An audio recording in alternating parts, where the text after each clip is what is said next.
नमस्कार दोस्तों, आप सभी का हमारे YouTube चैनल पर स्वागत है।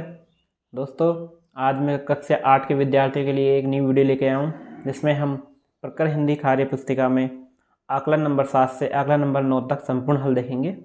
इसलिए आप वीडियो के अंत तक जुड़े रहिए। आकलन नंबर 7 है, नीचे लिखे शब्दों को शब्दकोश के क्रमानुसार लिखिए।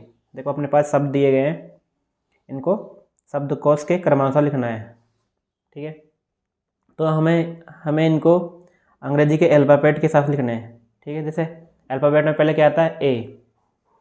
ए से क्या स्टार्ट होता है? अलवर। फिर क्या आता है? बी यानी भरतपुर, बीकानेर, दौसा, जयपुर, जोधपुर, पाली, उदयपुर। ठीक है, आज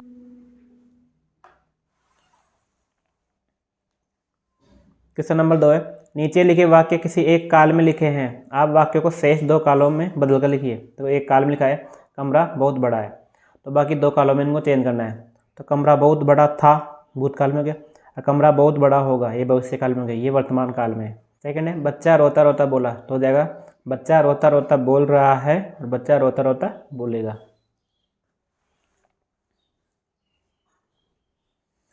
तीसरा, निम्नलिखित संवाद को आगे बढ़ाइए। देखो, सूरज, मैं सूरज हूँ, मेरे निकलने से ही दिन होता है। तो चांद बोलता है, मेरा नाम चांद है, मैं तो भाई रात को निकलता हूँ। फिर सूरज बोलता है, मेरी रोशनी बहुत तेज है, जिसमें सब कुछ दिखाई देता है। चांद, मेरी रोशनी कम है परंतु शीतलता प्रदान करती है। सूरज, मेरा आकार एक जैसा रहता है। चांद, मेरा आकार घटता बढ़ता है। सूरज, मैं एक तारा हूँ। चांद, मैं पृथ्वी का उपग्रह हूँ।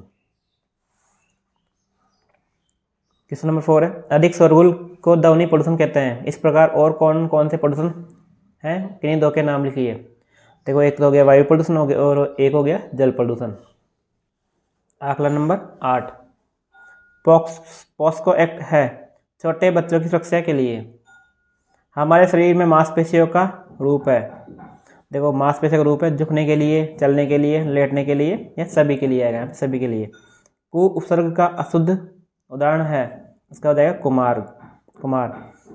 मुहावरों के साथ उसके उचित अर्थ का मिलान कीजिए। तो श्री गणेश का उचित अर्थ हो जाएगा शुरू करना, लाल पीला होना का, बहुत क्रोधित होना, चक्के छुड़ाना होता है, बुरे तरीके से हराना, कमर कसना होता है, तैयार होना।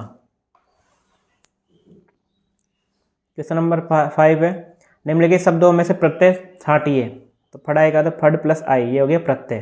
सजावट हो गया सज प्लस आवट, गाड़ी प्लस वाहन, क्रोधित होता है क्रोध प्लस इत, सुखी का सुख प्लस ई। नंबर 6 है, निम्नलिखित शब्दों में से उपसर्ग और मूल शब्द छांटिए। उपसर्ग और मूल शब्द, तो अजय में उपसर्ग हो जाएगा अ, मूल शब्द हो जाएगा जय। विज्ञान में हो जाएगा वी, उपसर्ग हो जाएगा, ज्ञान मूल शब्द।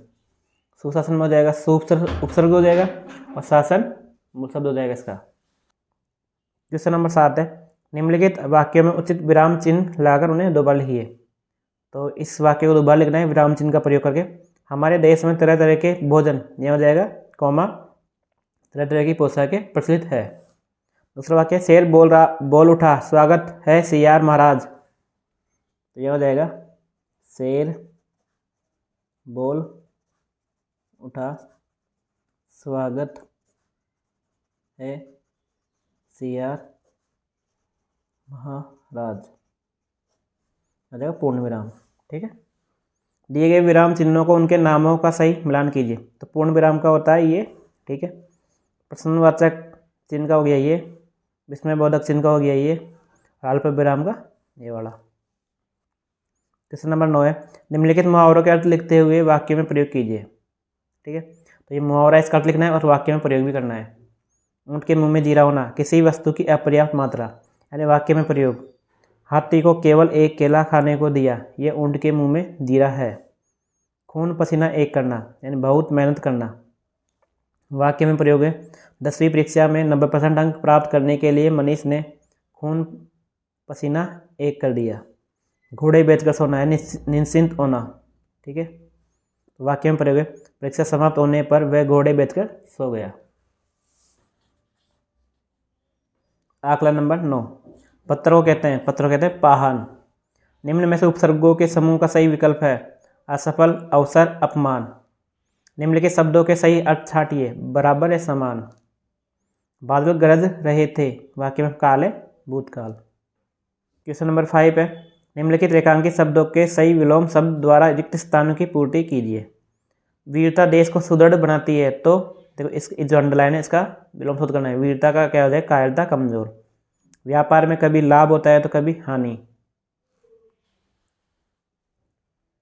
एक दिन तो सबको मरना ही है, चाहे राजा हो या रंक। टिम्मी लघु का अग्रज है और कर्ण का अनुज है। मुहावरे का अर्थ लिखिए तथा वाक्य में प्रयोग कीजिए। तो अंधों में कर्ण राजा का अर्थ हो गया मूर्खों के बीच अल्पज्ञानी व्यक्ति। क्वेश्चन नंबर 7 है, निम्नलिखित वाक्यों में से क्रिया विशेषण शब्द लिखिए। मीनू बहुत मेहनती है, तो क्रिया विशेषण हो जाएगा इसमें बहुत मेहनती। बाहर बहुत सर्दी है, तो बहुत सर्दी। भानु तेज दौड़ती है, तेज दौड़ती। दादी जी धीरे धीरे चलती है, धीरे धीरे चलती है। निम्नलिखित उपसर्गों से एक एक शब्द बनाइए। अ का असफल, सु का सुयोग, अव का अवधारणा, उप का उपकार।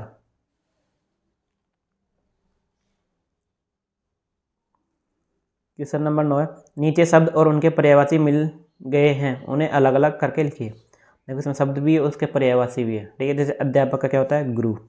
आँख का होता है नयन, पर्यायवाची। तो इन्हें अलग अलग करना है। शब्दों के अध्यापक, पर्यायवाची गुरु। आनंद का अर्श, आँख का नयन, कपड़ा का वस्त्र। शब्द तालाब का सरोवर, आकाश का नभ, पेड़ का वृक्ष, फूल का कुसुम। निम्नलिखित शब्दों से दो दो ऐसे वाक्य बनाइए कि उनके दोनों भिन्न अर्थ स्पष्ट हो जाए। देखो ये शब्द दिए गए हैं, इनमें दो वाक्य बनाने। कनक और मुद्रा। तो कनक गेहूं का स्वाद अच्छा है, एक वाक्य हो गया। कनक धातु से सुंदर आभूषण बनते हैं, यानी कनक यानी सोना हो गया यहाँ पे। मुद्रा से हो गया नृत्यांगना की मुद्रा अच्छी लग रही थी। दूसरा वाक्य हमारे देश की मुद्रा रुपया है।